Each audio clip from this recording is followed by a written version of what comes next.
Oi, pessoal do quarto período de informática. Nós vamos começar uma matéria nova, tá? Essa matéria se chama equilíbrio químico. Então, esta aula é a aula de hoje, dia 12 de maio de 2020, terça-feira, ok? Junto com essa aula, vocês terão uma listinha com exercícios, tá? Bom, primeiro de tudo, equilíbrio químico é quando uma equação entra em um processo chamado reversão. Então, é uma reação que pode ser reversível. E eu represento ela com essas duas flechinhas. Então, ela pode ir e voltar. Como assim? Ela pode retornar para o que começou? Sim. Eu posso, então, no mesmo processo, ter A mais B formando C mais D, ou C mais D virando A mais B de novo, ou seja, retornando. Bem, qual é a moral da história?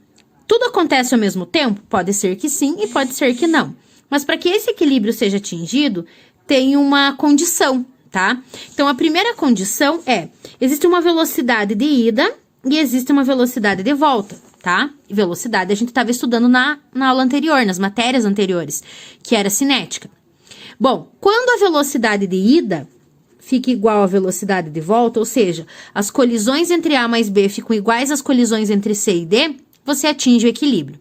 Quando você atinge o equilíbrio, significa que você não gastou todo o A e o B para formar C e D. Significa que você tem todo mundo, tá? Então, tem todos os compostos no equilíbrio. Vai chacoalhar um pouquinho, porque minha mesa é ruim, tá? E o suporte é meio altinho aqui do celular, tá? Você se vira como pode. Eu sei que alguns de vocês reclamaram da vez passada que tava dando uma travada no vídeo, mas tenha um pouco de paciência também, tá? Porque eu não sou youtuber, eu não tenho equipamento adequado, eu me viro com o que eu tenho.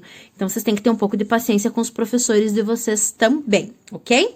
Bom, quando o equilíbrio é atingido, significa então que a velocidade de ida ficou igual à velocidade de volta. E eu acabo tendo todo mundo nesse processo. Quando essa velocidade de ida e de volta são atingidas, o equilíbrio, no caso, as concentrações da substância são constantes. O que significa uma concentração constante? Que não varia. Então, vamos pegar aqui, ó, que não varia. Certo? Para isso, nós temos alguns gráficos, tá? Alguns perfis de gráfico para mostrar para vocês. Nossa, eu tô falando como se tivesse mais gente. Tá. O primeiro gráfico é um gráfico de velocidade versus o tempo. E os outros dois aparecem esse colchetes. Então, eu vou vir aqui na minha observação. As concentrações são constantes e vai ter mais matéria do equilíbrio falando sobre concentração. Então, a partir de agora, sempre que eu falar da concentração da substância, em mol por litro, grama por litro, qualquer coisa assim, ó, eu vou representar isso entre colchetes, tá? Então, por exemplo, pode aparecer lá, NO2 entre colchetes, igual a 2. Significa que a concentração de NO2 na solução é de 2 mols por litro, de 2 gramas por litro, tá? Mol por litro, sempre essa concentração em colchetes, tá? Perceba que não vai aparecer. Poderia colocar aqui, ó, mol barrinha litro, sem problema. Mas na maioria dos exercícios vai aparecer esse colchete mesmo, tá? Então, vendo que tem um traço aqui, ó, nesse eixo, que tá escrito EQ. Isso aqui significa equilíbrio, tá? Vou anotar aqui pra você. Equilíbrio, tá? Significa que é o tempo de equilíbrio. Então, você vai observar o gráfico, como que o comportamento dele fica após essa linha, após o equilíbrio ser atingido. Bom, a velocidade tem que ficar igual ao valor de ida e de volta. Então, vamos colocar alguns valores lá. Então, o valor de ida vai começar a aumentar. Se ele vai ficar igual, os dois vão ter que atingir o mesmo ponto. Então, eu começo de uma velocidade baixa e ela vai aumentando, ok? Até chegar no valor que vai ficar igual. Cada reação terá um valor diferente. Vamos colocar um valor X qualquer. E no outro, eu vou estar também com uma velocidade diminuindo. O que importa? Que as duas têm que chegar igual. Então, a partir daqui, cadê meu toquinho de régua? A partir daqui, as velocidades, têm que permanecer iguais, certo? Então, esse é o gráfico que explica o comportamento da velocidade versus o tempo. Quando, olha pra cá, ó, uma diminui, a outra aumenta. O que importa é saber isso aqui, ó. Quando elas permanecem iguais, é que o equilíbrio é atingido, tá? Como que eu sei que o equilíbrio é atingido? Porque todo mundo está presente em quantidades que param de variar. Ó, Quando o equilíbrio é atingido, temos que as concentrações das substâncias são constantes, elas não variam mais. Então, vamos lá. Elas podem ficar iguais a esse gráfico, tá? Ou ter o comportamento que eu vou mostrar aqui, tá? Então, o que que acontece? Toda reação, ela tem reagente formando produto, tá? Não pode esquecer. Isso aparece nos exercícios. Então, reagentes formam produtos.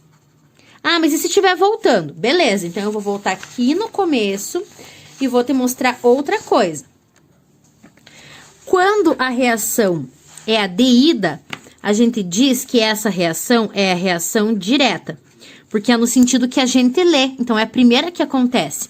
Agora, quando eu tô falando da volta, eu tô falando da reação reversa ou inversa. Aqui vem ao contrário do que eu estou lendo, ok? Todos esses termos vão ser discutidos e mostrados para vocês. Para de chacoalhar celular. Tá. Então, assim, primeiro passo, primeiro tipo de gráfico. O reagente é aquele que eu tô formando, ó. É aquele que eu tô gastando, perdão. Eu tô gastando, então a quantidade dele vai diminuindo. Eu tenho ele e gasto ele para formar o produto. Então, a quantidade dele vai começar no mais alto e vai diminuindo conforme o tempo passa. E o produto, eu não tenho nada no início. Então, ele parte do zero e vai aumentando. Então, o que que acontece com o produto? Com o reagente, primeiro, ele parte de um ponto mais alto, tá? E ele vai sendo gasto para formar o produto. Quando ele atinge o tempo de equilíbrio, o que que acontece? Fica constante a concentração, portanto, fica reto, para de variar. A mesma coisa acontece com o produto, só que agora ele vai aumentando, aumentando, aumentando, até que ele chega no tempo de equilíbrio, e aí para de variar. Então, esse daqui é o produto e esse daqui é o reagente, certo? Perceba que os dois pararam de formar e gastar quando atingiram o equilíbrio, mas eles se encontraram e esse ponto de encontro aqui não significa nada, o que importa é esse aqui, o que acontece a partir do tempo de equilíbrio. E um ficou acima e outro abaixo, não tem problema nenhum. Outro é quando eles ficam separados. Então, por exemplo, o reagente, vou usar a mesma cor. O reagente começa lá numa certa quantidade, eu vou gastando. Atingiu o equilíbrio, ficou retinho. E eu vou formando o meu produto até que chega um ponto que eu atinjo o equilíbrio e ele para de variar. Produto. Ok? Subiu, tá? Mas é pra ter ficado reto, aqui eu sou descoordenada. Era pra ficar reto, tá? Perdão. Tranquilo? Então, eles podem se encontrar e ficar juntinhos, pode ficar um acima, outro embaixo, pode ser que eles nem se cruzem. Isso não importa. O que importa é saber quando que o equilíbrio foi atingido. Vai perguntar quanto que tinha no equilíbrio? Com certeza, tá? Bom, falamos então sobre as condições para o equilíbrio ser atingido, mostramos os gráficos e agora nós vamos para constante de equilíbrio. Achei. As constantes de equilíbrio, elas são constantes K, que a gente determina em termos de alguns fatores. Então, tem constante de equilíbrio em termos de concentração, que é o Kc, de pressão, quando eu trato de gases em equilíbrio, Ka, Kb são para ácido e base em equilíbrio, tem Kw, que é para água, W em inglês, tem o I, que é de ionização. O que essa constante é importante? Você vai calcular ela e esse K vai te fornecer algumas informações. Eu já vou te explicar um exemplo. A primeira constante que a gente estuda é a que mais cai... Opa, não coube tudo aqui. É o Kc. O Kc é a constante de equilíbrio em termos de concentração em mol por litro, tá? Fórmula do Kc. Então, essa aqui é a fórmula do Kc. Vai ser, acompanhe comigo. Lembra que colchete significa concentração? Vai ser concentração do produto elevado à sua quantidade, ao seu coeficiente, sobre constante do reagente, elevado à sua quantidade. Não entendi. Tá, o reagente é sempre quem tá antes e o produto é sempre quem tá depois. Então, vai ser de trás pra frente, ok? Um bom exemplo de exercício disso é simplesmente dar a reação e pedir pra montar a expressão, tá? Então, isso aqui é expressão do Kc, tá? É a expressão do Kc. Bom, a expressão é só montar, sem dados, sem cálculo, sem nada, por enquanto, tá? Quem que tá como produto? Quem que é depois? O 4C.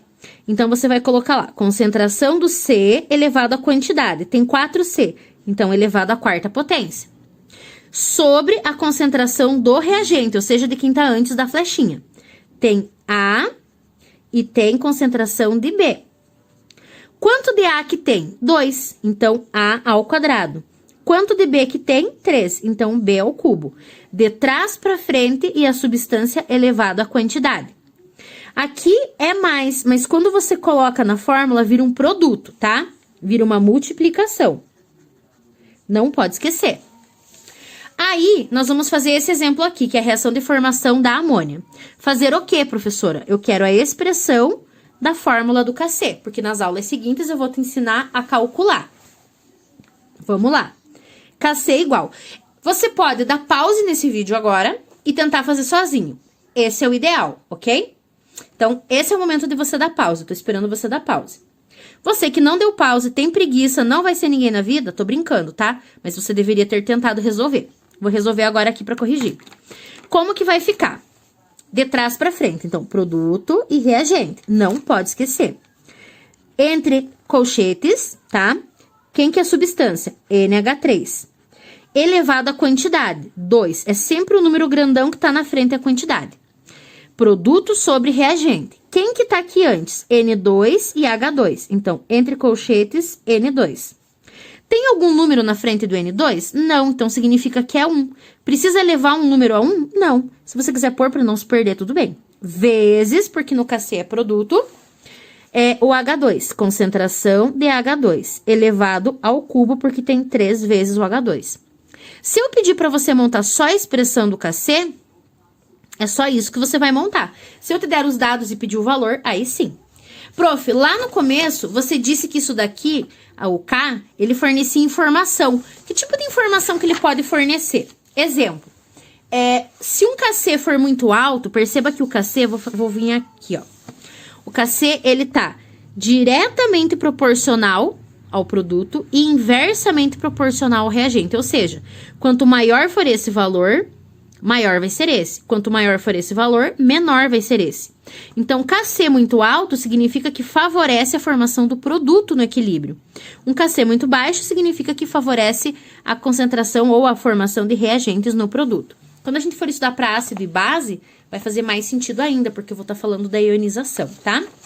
Pessoal, era isso que eu tinha para nossa aula, ok? Se vocês precisarem, me peçam que eu mando foto dessa folhinha, tudo bem? Vou mandar uns exercícios em anexo e vocês resolvem, tá? Vai ter data lá de entrega bem tranquilinho, tá bom? Beijos!